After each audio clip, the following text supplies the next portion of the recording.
Assalamualaikum warahmatullahi wabarakatuh.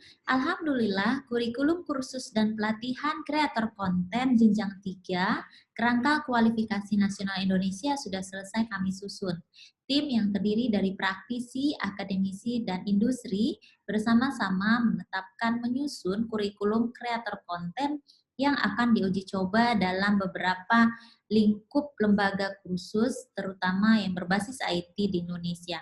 Sebagai langkah awal, nanti akan dilihat bagaimana perkembangannya ketika SKL ini sudah diterapkan.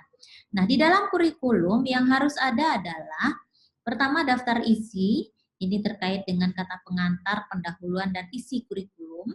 Lalu ada pendahuluan, bicara latar belakang mengapa kreator konten ini diangkat menjadi SKL, karena sebagai sebuah panduan nasional agar lembaga-lembaga kursus memiliki pedoman untuk melaksanakan standar kompetensi lulusannya.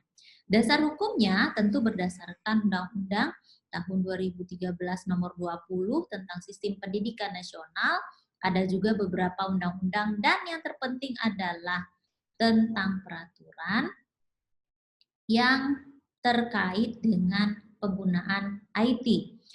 Nah, tujuan penyusunan kurikulum sebagai pedoman pembelajaran dan penilaian, makanya di dalam kurikulumnya nanti di bagian akhir ada matrik penilaian.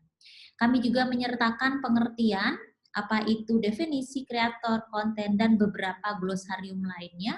Semoga nanti bisa mempermudah orang dalam memahami maknanya.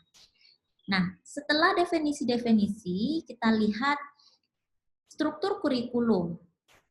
Profil lulusan kreator konten jenjang 3 KKNI mampu merencanakan, menciptakan, menyajikan, mempublikasikan, dan mengevaluasi pesan dan informasi dalam bentuk tulisan, gambar, video, suara, atau penggabungannya secara kreatif dan profesional sesuai norma dan budaya yang berlaku melalui media digital yang ditentukan.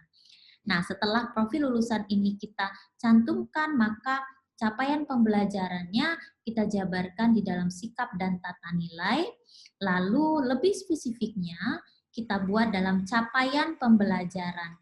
Nah, kemampuan di bidang kerja dirinci satu persatu, intinya memuat, merencanakan, menciptakan, menyajikan, mempublikasikan, dan mengevaluasi konten yang sudah dibuat. Pengetahuan yang dikuasai juga kita cantumkan tentang konsep umum, prinsip, dan juga metode, teknik, dan prosedural.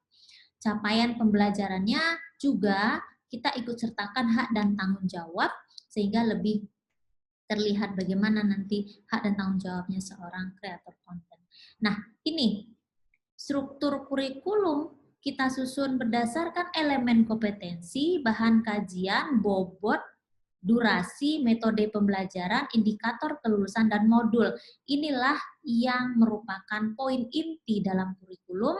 Elemen kompetensi ini adalah apa yang harus dicapai oleh seorang peserta pelatihan kreator konten, apa kajiannya, bahan-bahan materi ajarnya apa, teknik identifikasi misalkan, atau teknik analisa segmentasi audiens misalnya.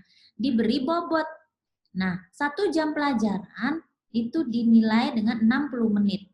Nah, durasinya kalau untuk EK K1 4,5 DP, metode pembelajaran yang bisa digunakan tanya jawab dan penugasan. Nah, indikator kelulusan ini dibuat per poin supaya lebih spesifik dan terukur, dan kita juga nanti insya Allah akan berlanjut membuat modul manajemen proyek digital. Ini juga modulnya ada sekitar 10 modul untuk membahas semua. Total keseluruhan dari bobot 103 dengan durasi 153 jam pelajaran. Nah, inilah yang nanti akan dipakai di seluruh Indonesia. Mudah-mudahan bisa berjalan dengan lancar. Mohon doanya teman-teman, karena saya tidak akan berhenti sampai penulisan kurikulum, tapi lanjut pada riset dan pengembangan, sehingga nanti akan terlihat capaiannya seperti apa. Ini daftar modul yang insya Allah akan dibuat. Modul 1, manajemen proyek media digital. Modul 2, riset pasar. Modul 3, penulisan konten. Modul 4, ilustrasi. Modul 5, perangkat komputer. Modul 6, desain komunikasi visual dan komposisi konten, platform media digital, publikasi konten, dan digital marketing. Nah, menarik bukan? Banyak hal baru yang harus kita pelajari di sini, terutama saya yang selalu terus ingin belajar. Penilaian capaian pembelajaran, ini lebih spesifik, indikator-indikatornya, misalkan elemen kompetensi, membaca berita kerja, indikator kelulusan, komponen penilaian, kriteria 210, ini untuk mendeskripsikan agar kita mudah nanti menilai. Kita ambil satu contoh saja di sini. Ya, ini. Yang mana ya? Kita ambil mendefinisikan hasil riset dengan membuat pemetaan ide melalui strategi yang kreatif dan inovatif. Nah, poin 4.1, teknik pembuatan sinopsis konten. Nah, peserta mampu membuat sinopsis konten, mereka dinilai poin 2 jika mampu membuat sinopsis sesuai dengan konten. Nah, dinilai 0 jika tidak membuat sinopsis. Ada kalanya kita memakai poin 1, ada kalanya tidak. Nah, ini tergantung pada kebutuhan dari indikator yang ingin kita capai. Nah, itulah teman-teman isi dari kurikulum. Terakhir penutup, ini adalah ending dari sebuah kurikulum. Sekian, jangan lupa like, share, dan subscribe. Assalamualaikum warahmatullahi wabarakatuh.